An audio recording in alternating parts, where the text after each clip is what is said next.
Pastor Tim Keller getting all kinds of backlash after rejecting claims that all Christians must vote for Trump.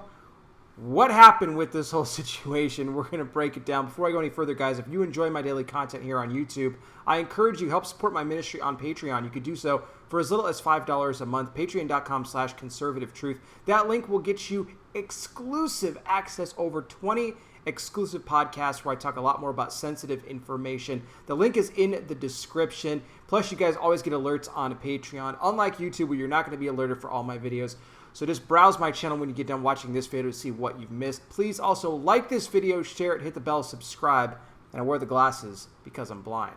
Now, Pastor Tim Keller, he put out this statement and it got a lot of backlash. And he said this. He says, look, I'm rejecting all claims that all Christians must vote for Trump just because he's conservative, just because he's a Republican, whatever you want to say. He said that Christians should have freedom of conscience to be able to vote who they feel is the best candidate for the job. He said it should not matter. It should not be swayed one way or the other. But should that really be the case? I mean, this got, like I said, backlash from everybody here. I mean, he said to Keller, Keller said that, Christians shouldn't be saying you can't vote for this person, but they also shouldn't be saying you have to only vote for this person. But the backlash came from other pastors around the country that were saying, look, Tim, here's the thing. No Christian should be endorsing or voting for somebody who believes in the slaughter of the innocent and the unborn, whether that's Joe Biden or whoever that might be. It goes against everything that the body of Christ stands for, everything that Jesus is and represents. You cannot bring it to yourself to vote for somebody like that. Now, you would think that Keller would kind of be like, yeah, you're right, or whatever.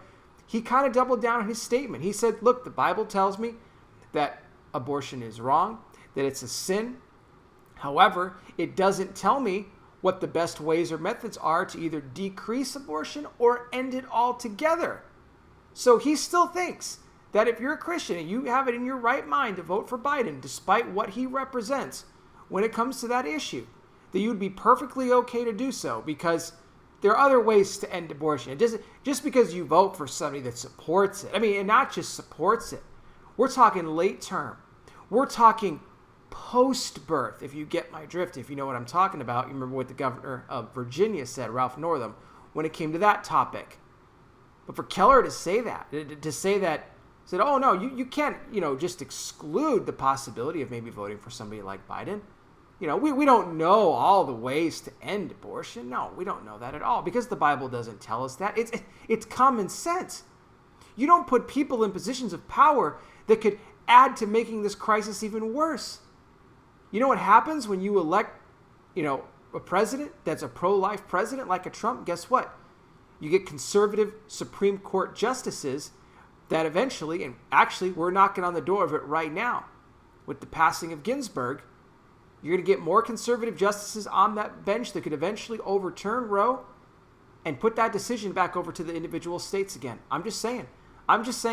So I don't know where Keller gets off making these comments. I completely disagree. I think, and look at it like this, you're not necessarily voting for a person, you're voting for the policies.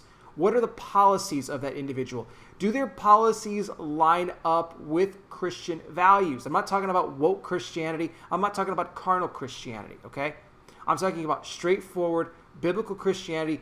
Do the ideas, do the beliefs, do the morals of this presidential candidate, does it line up with that of the Bible?